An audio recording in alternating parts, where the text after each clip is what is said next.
ఈ ఆలయం కట్టడానికి 100 సంవత్సరాలు పట్టిందా? అవును, నిజమే. అదే బేలూరులోని చెన్నకేశవాలయం.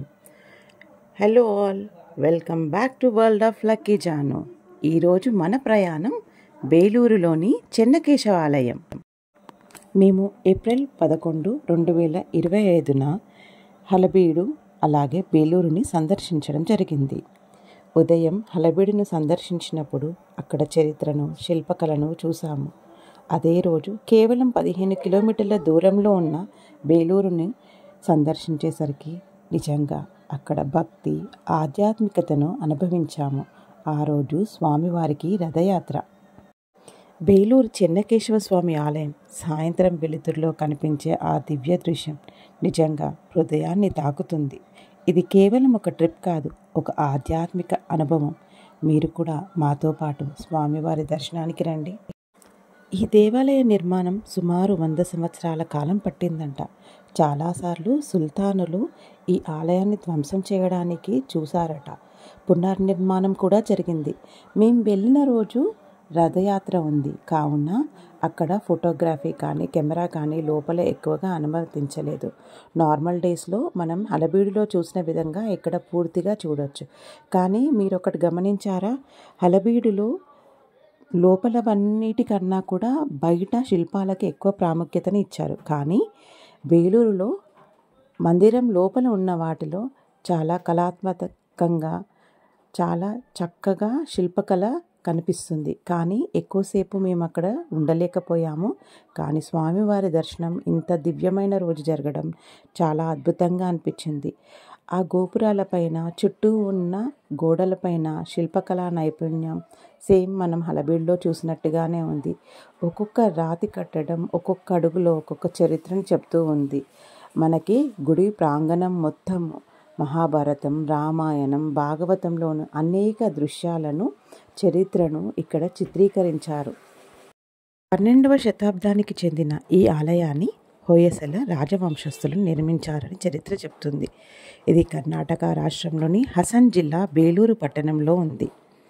బేలూరు కర్ణాటకలో ఒక ప్రముఖ పర్యాటక ప్రదేశం. అనేక ఆలయాలకు నెలవైన ఈ పట్టణం హసన్ జిల్లాలో బెంగళూరు నుండి కేవలం 220 కిలోమీటర్ల దూరంలో ఉంది. ఇది యాగాజీ నది ఒడ్డున ఉంది. మహారాజు విష్ణువర్ధనుడు జైన మతం నుండి వైష్ణవ మతంలోకి మారిన తర్వాత తన భక్తిని శిల్పరూపంలో నిలబెట్టాలని నిర్ణయించుకున్నారు. ఆ నిర్ణయ ఫలితమే ఈ అద్భుతమైన బేలూరు ఆలయం.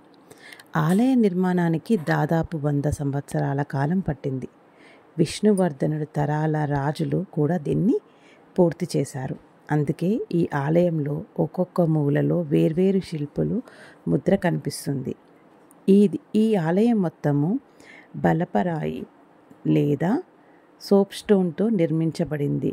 అంతే, ఈ రాయి భూమి లోపల ఉన్నప్పుడు చాలా సున్నితంగా ఉంటుంది. కానీ బయటికి తీసిన తర్వాత 4-5 నెలల సమయం తర్వాత వాతావరణంతో కలిసి గట్టిపడుతుంది. అందుకే శిల్పులు తన నైపుణ్యంతో ఈ రాయి పైన ఎంతో చక్కటి శిల్పాలను చెక్కగలరు. అదిగోండి, స్వామివారి దర్శనం చేసుకోండి. రథయాత్రకు సన్నద్ధమవుతున్నారు మన చెన్నకేశవ స్వామి.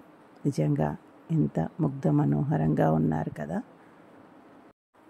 గర్భగుడిలో ఉన్న శ్రీ చెన్నకేశవ స్వామి విగ్రహం నల్లరాయితో తయారు చేసి వజ్రాల వలె మెరిసే రూపంతో ఉంటుంది. అతని ముఖం, అతని కిరీటం, ఆ భక్తి భావం, వీటిని చూసే మనసు ఆత్మస్వాంతన పొందుతుంది.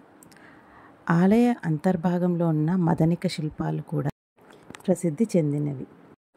ఇది వాసుదేవ సరోవరం.